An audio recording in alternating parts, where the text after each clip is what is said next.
युधिष्ठिर का भीमसेन के पास पहुंचना और सर्प रूपधारी नहुस के प्रश्नों का उत्तर देना। अध्याय 180।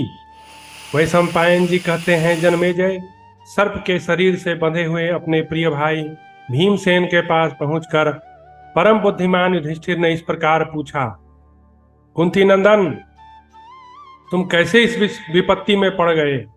और यह पर्वत के समान लंबा चौड़ा श्रेष्ठ नाग कौन है? अपने बड़े भ्राता धर्मराज युधिष्ठिर को वहां उपस्थित देख भाई भीमसेन ने अपने पकड़े जाने आदि की सारी चेष्टाएं कह सुनाई। भीम बोले, आर्य, हे वायु भक्षी सर्प के रूप में बैठे हुए महान शक्तिशाली साक्षात राजर्षि नहुस हैं। इन्होंने मुझे अपना आहार बनाने के लिए पकड़ रखा है। तब युधिष्ठिर ने सर्प से कहा, आयुष्मान, आप मेरे इस अनंत पराक्रमी भाई को छोड़ दें। हम लोग आपकी भूख मिटाने के लिए दूसरा भोजन देंगे। सर्प बोला, राजन, यह राजकुमार मेरे मुख के पास स्वयं आकर मुझे आहार रूप में प्राप्त हुआ है।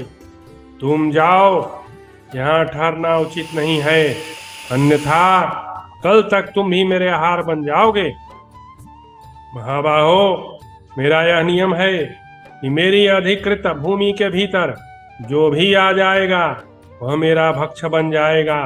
तात, इस समय तुम भी मेरे अधिकार की सीमा में आ गए हो। दीर्घकाल तक उपवास करने के बाद आज यह तुम्हारा छोटा भाई मुझे आहार रूप में प्राप्त हुआ है। अतः न तो मैं इसे छोड़ूंगा और न इसके बदले में दूसरा आहार ही लेना चाहता हूँ। युधिष्ठिर ने कहा, सर्प, तुम कोई देवता हो या दैत्य, अथवा वास्तव में सर्प ही हो? सच बताओ। तुमसे युधिष्ठिर प्रश्न कर रहा है। भुजंगम, किस लिए तुमने भीमसेन को ही अपना ग्रास बनाया है? बोलो, तुम्हारे लिए क्या ला दिया जाए, अथवा तुम्हें किस बात का ज्ञान करा दिया जाए जिससे तुम प्रसन्न होगे? मैं कौन सा आहार दे दूं, अथवा किस उपाय का अवलंबन करूं जिससे तुम इन्हें छोड़ सकते हो? सर्प बोला, निष्पाप नरेश, मैं पूर्व जन्म में तुम्हारा विख्यात पूर्वज नहुस नाम का राजा था। चंद्रमा से 5वीं पीढ़ी में जो आयु नामक राजा हुए थे, उन्हीं का मैं पुत्र हूँ। मैंने अनेक यज्ञ किए, तपस्या की, स्वाध्याय किया तथा अपने मन इंद्रियों के संयम रूप योग का अभ्यास किया। इन सत्कर्मों से तथा अपने पराक्रम से भी मुझे तीनों लोकों का निष्कंटक साम्राज्य प्राप्त हुआ था। तब उस ऐश्वर्य को पाकर मेरा अहंकार बढ़ गया। मैंने सहस्रों ब्राह्मणों से अपनी पालकी ढुलवाई। तदनंतर ऐश्वर्य के मद से उन्मत्त हो मैंने बहुत से ब्राह्मणों का अपमान किया। पृथ्वीपते, इससे कुपित हुए महर्षि अगस्त्य ने मुझे इस अवस्था को पहुंचा दिया।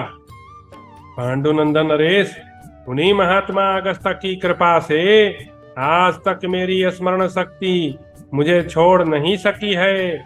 मेरी स्मृति ज्यों की त्यों बनी हुई है। महर्षि के शाप के अनुसार दिन के 6ठे भाग में तुम्हारा यह छोटा भाई मुझे भोजन के रूप में प्राप्त हुआ है।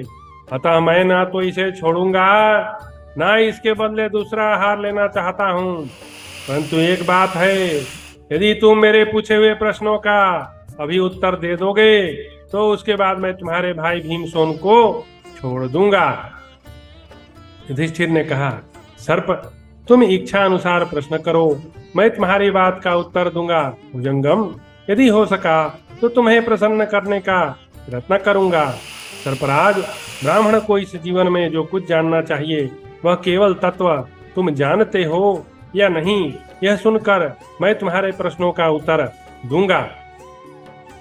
सर्प बोला, राजा युधिष्ठिर, यह बताओ कि ब्राह्मण कौन है और उसके लिए जानने योग्य तत्व क्या है? तुम्हारी बातें सुनने से मुझे ऐसा अनुमान होता है तुम अतिशय बुद्धिमान हो।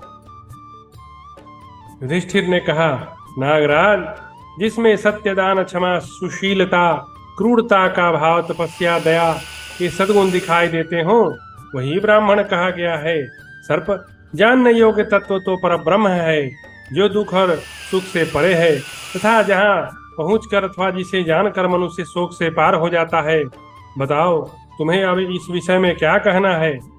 सर्प बोला, युधिष्ठिर, सत्य एवं प्रमाणभूत ब्रह्म तो चारों वर्णों के लिए हितकर है।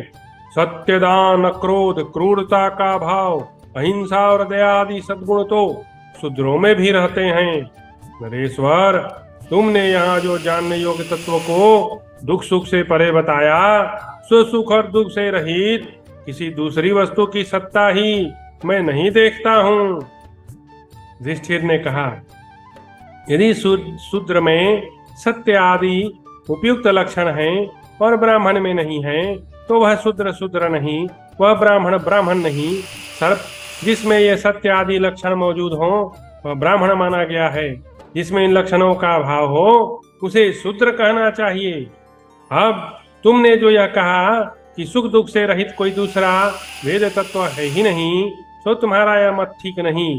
सुख दुख से शून्य कोई पदार्थ नहीं है, किंतु एक ऐसा पद भी है जिस प्रकार बर्फ में उष्णता और अग्नि में शीतलता कहीं नहीं रहती, उसी प्रकार जो वेद पद है वह वास्तव में सुख दुख से रहित है। नागराज, मेरा तो यही विचार है, फिर आप जैसा माने। सर्प बोला, आयुष्मान नरेश, यदि आचार से ही ब्राह्मण की परीक्षा की जाए, तब तो जब तक उसके अनुसार कर्म न हो, जाति वृद्धि ही है। युधिष्ठिर ने कहा, महासर्प महामते, मनुष्यों में जाति की परीक्षा करना बहुत ही कठिन है, क्योंकि इस समय सभी वर्णों का परस्पर सम्मिश्रण हो रहा है। ऐसा मेरा विचार है। सभी मनुष्य सदा सब जातियों की स्त्रियों से संतान उत्पन्न कर रहे हैं। वाणी, मैथुन तथा जन्म वरण ये सब मनुष्य में एक से देखे जाते हैं।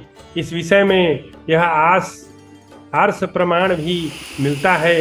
ये अजामहे, यह श्रुति जाति का निश्चय होने के कारण ही जो हम लोग यज्ञ कर रहे हैं ऐसा सामान्य रूप से निर्देश करती है। इसलिए जो तत्वदर्शी विद्वान है वे शील को ही प्रधानता देते हैं और उसे भी अभिष्ट मानते हैं। जब बालक का जन्म होता है तब नालच्छेदन के पूर्व उसका जात कर्म संस्कार किया जाता है। उसमें उसकी माता सावित्री कहलाती है और पिता आचार्य। जब तक बालक का संस्कार करके उसे वेद का स्वाध्याय न कराया जाए तब तक वह शूद्र के ही समान है। जाति विषयक संदेह होने पर स्वयंभू मनु ने यही निर्णय दिया है। नागराज, यदि वैदिक संस्कार करके वेदाध्ययन करने पर भी ब्राह्मण आदि वर्णों में अपेक्षित शील और सदाचार का उदय नहीं हुआ तो उसमें प्रबल वंश करता है, ऐसा विचार पूर्वक निश्चय किया गया है। महासर्प भुजंगम प्रवर, इस समय जिसमें संस्कार के साथ साथ सदाचार की उपलब्धि है वही ब्राह्मण है। यह बात मैं पहले बता चुका हूँ। सर्प बोला, युधिष्ठिर, तुम जानने योग्य सभी बातें जानते हो। मैंने तुम्हारी बात अच्छी तरह सुन ली है। अब मैं तुम्हारे भाई भीमसेन को कैसे खा सकता हूँ? इस प्रकार श्री महाभारत वन पर्व के अंतर्गत आजगर पर्व में युधिष्ठिर सर्प संवाद विषयक 180वां अध्याय पूरा हुआ।